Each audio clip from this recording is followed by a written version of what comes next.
I've been thinking. Go on. If you paid me more money, I might be motivated to make more of an effort with these videos. I disagree. If I paid you more money, you'd probably do exactly what you do now, which is basically nothing. There's only one way to find out.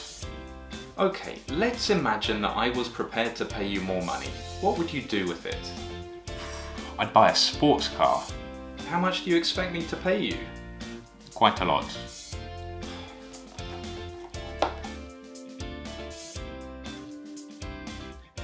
We use the second conditional to talk about a present or future condition which is imaginary, contrary to the facts, impossible, or improbable.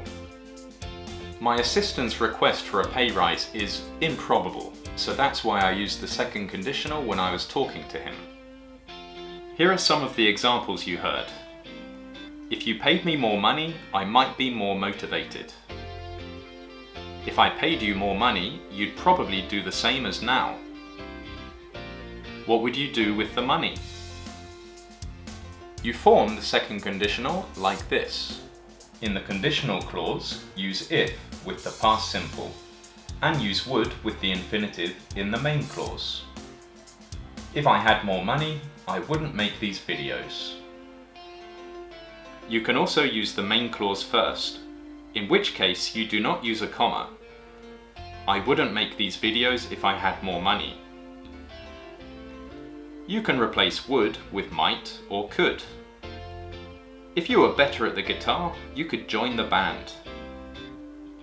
There are some very typical questions which use the second conditional. Questions which ask, what would you do? For example, what would you do if you could speak English perfectly? And questions which begin with, if you could. For example, if you could travel anywhere in the world, where would you go?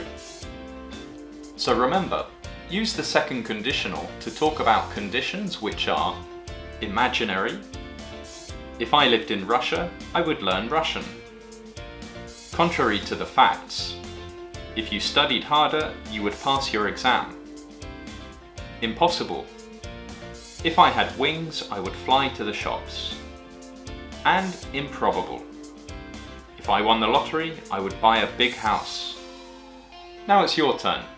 Write your second conditional examples in the comments, and don't forget to like this video and subscribe to my channel.